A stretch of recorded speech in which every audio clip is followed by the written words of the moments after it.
This is the Season Long Podcast in support of the YouTube channel SeasonLongBaller, and welcome to Season Long Podcast number 40.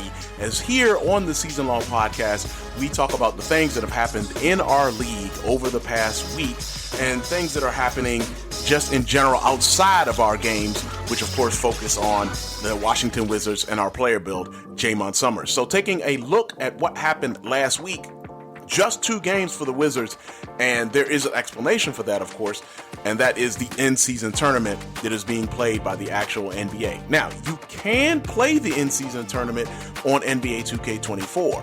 However, there's a setting for that, and when we set up the season at the beginning on NBA 2K24, we missed that setting.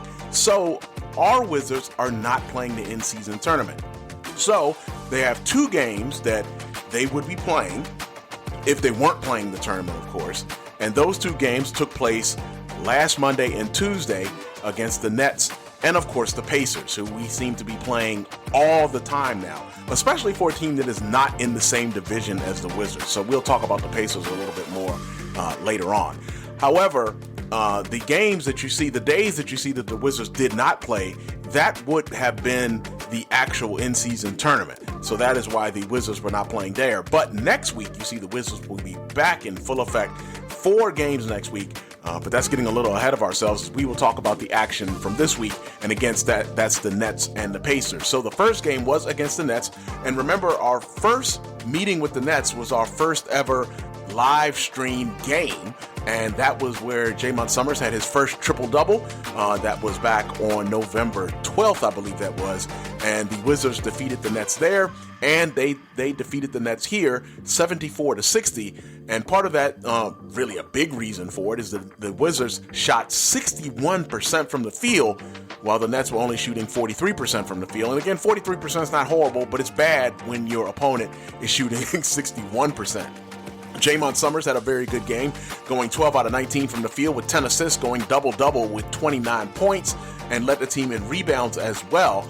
And take note that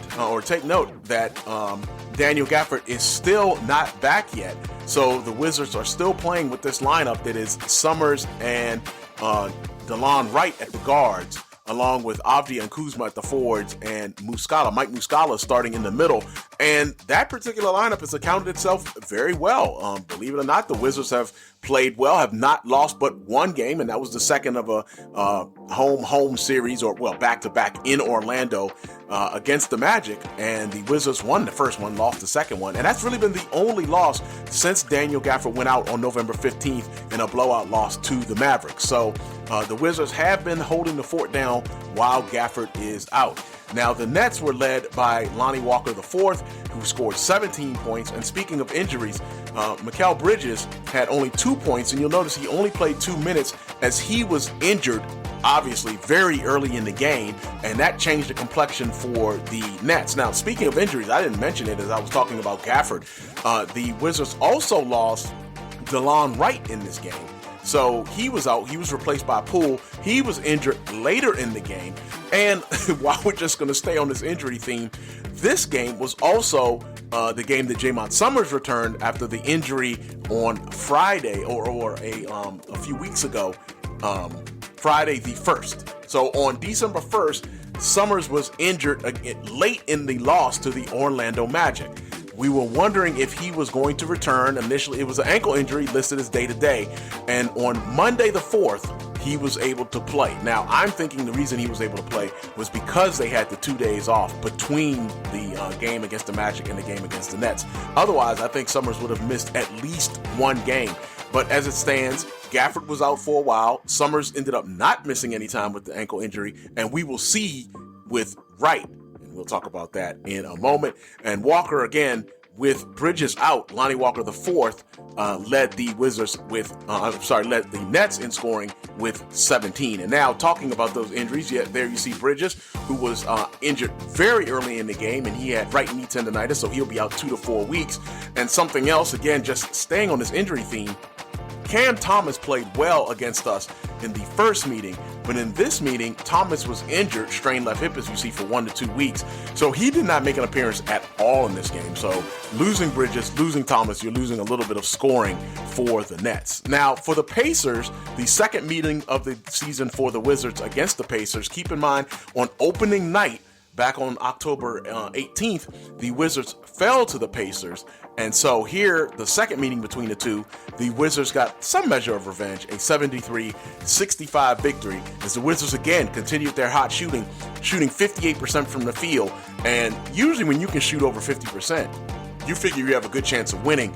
But the Pacers shooting 51%, it's much more difficult to do that when your opponents are shooting nearly 60%. And the Wizards got a 73-65 victory, led by Jaymont Summerz, who again had a great game, going 6 out of 8 from deep, 13 out of 20 from the field for 35 points. And that was a big deal in the game. However, Tyrese Halliburton, who is now becoming a thorn in my side, as I have horrible games now, or I have a horrible time trying to stop Halliburton. And you see, I didn't succeed here. Halliburton, 4 out of 8 from deep, 12 out of 21 from the field for 29 points. So he almost matched Summerz point for point in this game. But fortunately, the Wizards did shoot a higher percentage as a team, and they get away with the 73-65 victory over the Pacers. The Wizards are averaging the most points in the league per game at 71, and you see the Wizards are 16-5 there. And looking at the field goal percentage, the Wizards rank second, shooting at 51.5% per game, and that is only trailing the Pelicans, the New Orleans Pelicans, who we will be playing next week, as they are shooting 1 percentage point higher at 52.5%. So they are the best shooting team in the league right now. And of course, you know that Zion Williamson has a lot to do with that. Now, the Wizards are also allowing the most points in the league at 64.1 points allowed. The Suns are second in that category. And of course, Jaymont Summerz is high in that percentage of giving up points. We're number one in that category. But we're also number one in usage rate at 39.8%. Now, I believe 40% is just historically epic high. So with Summerz at 39.8, and I know Whitehead there's at 76.5, but that's kind of a misnomer, because obviously Whitehead is not playing as much, and that is he's a member of the Nets. So obviously that isn't really among players who are playing a lot. So Summerz with a 39.8 usage rate, that is very high, and we will see if Summerz is able to maintain that for the entirety of the season. Now, estimated wins added, Summerz again is leading the league over on Joker. Summerz at 6.7, again, a very good mark. And Joker, who you know is a dominant force in his own right, is, and probably the best player in the NBA right now, is his EWA is 4.3 wins. So you know that is a really good number for Jaymont Summerz. And right now, Summerz is leading the league in double-doubles with 4, and him and Joker are the only players right now with triple-doubles. And I mentioned earlier, Summerz had his against the Nets in our live stream. Joker has one as well. Those are the only two, and we play 6-minute quarters, so getting a triple-double is not that easy. And as you can see on this list, double-doubles are even a challenge somewhat, but Summerz leads the league in double-doubles, and Joker, Anthony Davis, and Antetokounmpo all have 3, and they are all tied for second behind Summerz in double-doubles this season. And of course, I've already mentioned those triple-doubles. It's just Summerz and Joker. Summerz is also leading the league in minutes played at 19.7 minutes a game. Remember, 6-minute quarters. It will be very interesting again as we go throughout the season if this will wear Jaymont Summerz down. So that is something worth looking at. Right now, you see here with the fatigue, he is feeling sluggish. Your players of the week, we have not talked about it that often, but as you can see, Summerz has been racking up the awards. He's leading the league in scoring. He is up in the top 5 in assists. So Summerz has stacked up 6 weekly awards already, and only Joker in the Western Conference, he's accumulated 3 himself, but Summerz has 6 in the East, and that is really, really noteworthy. So taking a look, well, actually, before we take a look at next week, let's take a look at our Jaymont Summerz play of the week. For Bridges, and we'll see how he feels. Oh, Summerz with the interception on the inbounds. Lob to Kuzma, and he tips it in. I didn't know. I was hoping that lob would go a little closer to the rim in terms that Kuzma could dunk it, but Kuzma was able to tip it, and the Wizards are able to take advantage of that, off the steal from Summerz. All right, so as I mentioned, we have got a full slate of games next week, starting with the 76ers later on today. Then we will face the Pelicans on Wednesday.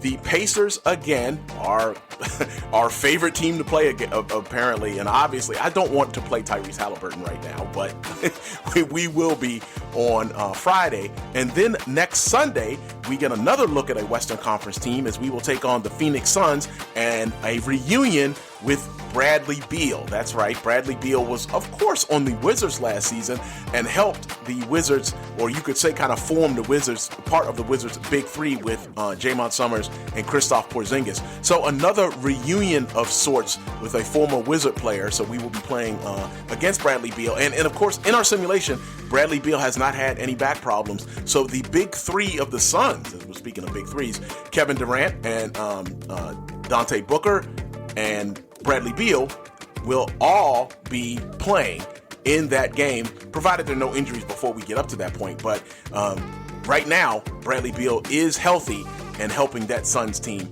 And then, although I don't have it here, we will be playing on next Monday as well. So we've got a full slate next week, and we will be playing 5 games in the next week, starting with the Sixers later on today. Now, that's going to do it for yours truly, Season Long Baller. Thank you for watching and listening to the Season Long Podcast number 40.